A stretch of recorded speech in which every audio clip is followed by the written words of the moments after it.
దేవుని బిడ్డలారా, విశ్వాసులారా, మరి ఈ యొక్క ప్రవీణ్ పాడాల గారి యొక్క జ్ఞాపకాల కూడికకు వచ్చినాను. ప్రతి ఒక్కరిని మరి చేసిన అతీతం కూడా దేవుని నా పేరును వాళ్ళని తెలియజేస్తున్నాను. యాక్చువల్గా నేను ఫేస్బుక్లో ఈ యొక్క ఇన్విటేషన్ చూసినప్పుడు తప్పనిసరిగా నేను హాజరవ్వాలనుకున్నాను. తర్వాత మన సహోదరులు నన్ను రమ్మన్నారు. మరి ఇక్కడ వాటిని కూడా పంచుకోవాలి, మీతో కొన్ని మాటలు కూడా పంచుకోవడానికి అవకాశం ఇచ్చారు. దాన్ని బట్టి నేను వారికి వందనాలు తెలియజేస్తున్నాను. యాక్చువల్గా ఎంతో సాఫీగా నడిచిపోతున్న క్రైస్తవ జీవితం, క్రైస్తవ లోకం, 3 మీటింగులు 6 ఈవెంట్లతో నడుస్తున్నట్టు క్రైస్తవ లోకాన్ని ఈ యొక్క ప్రవీణ్ పాడాల గారి మరణము ఒక చిన్న కుదిపింది.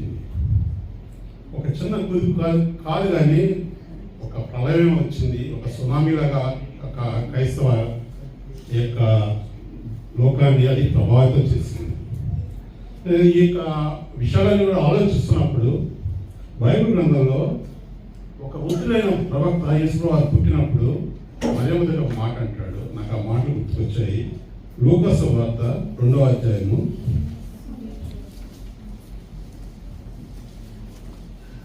2వ అధ్యాయం సిమియోను అనేటువంటి ప్రవక్త మరి యేసు ప్రభు దగ్గర తీసుకొచ్చినప్పుడు మందిరంలో మాట అంటున్నాడు. ఆయన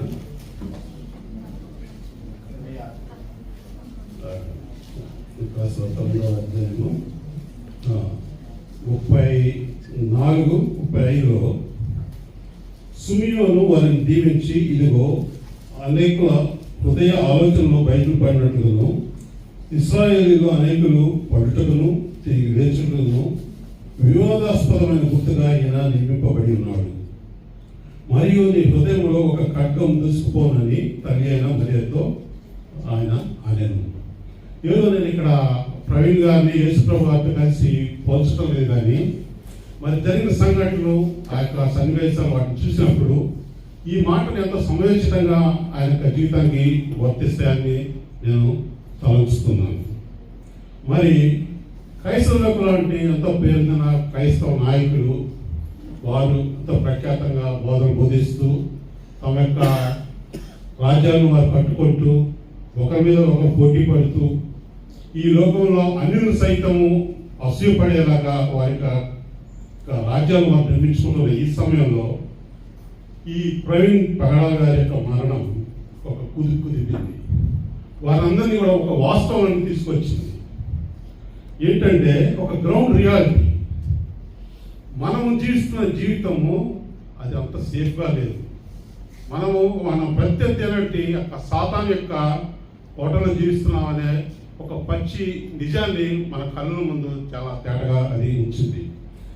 అందుకే ఎంతో కేర్లెస్గా నిర్లక్ష్యంగా జీవిస్తున్న క్రైస్తవ లోకానికి ఒక కనువిప్పు కలిగింది.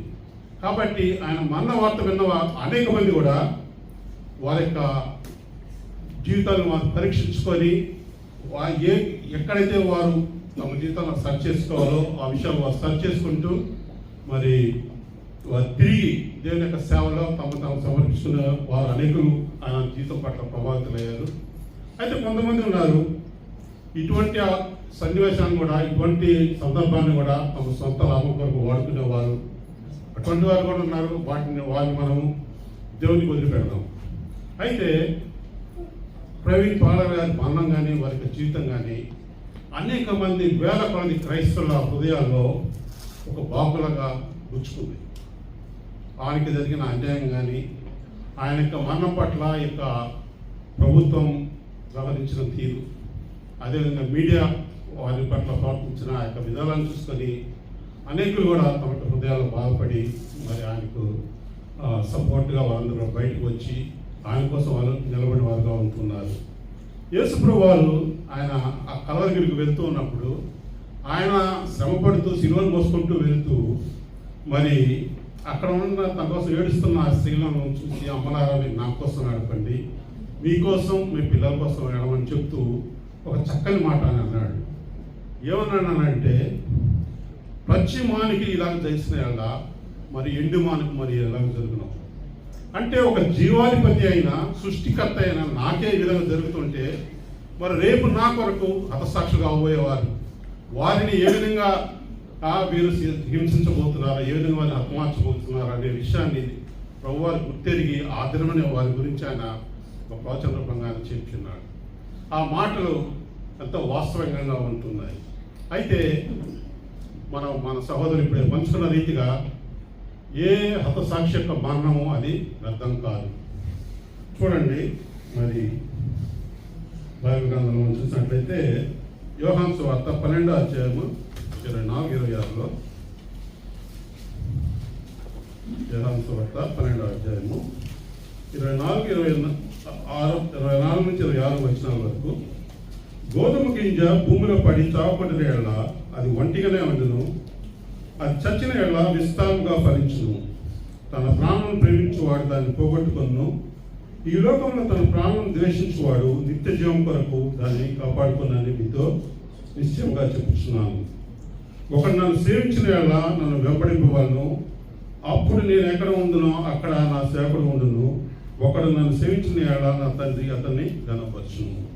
కాబట్టి ప్రియులారా, మరి సహోదరుని యొక్క మరణం అది వాక్యంగా, ఇది దేవునికి వాక్యం గురించి ఇక మాటలు ఇక రాయబడి ఉన్నాయి.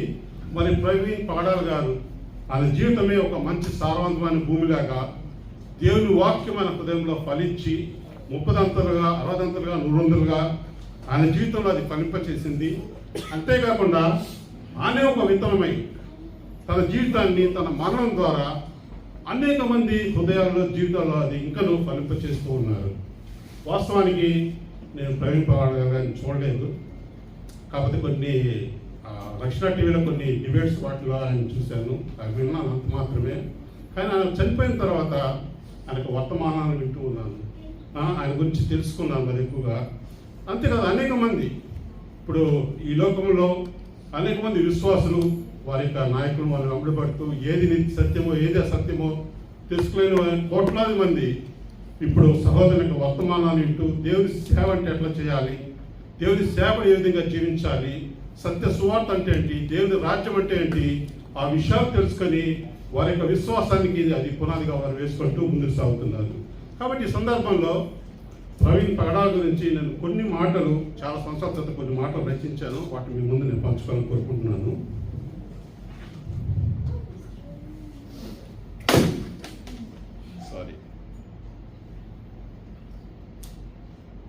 అకాలపు మరణాలు. హలో,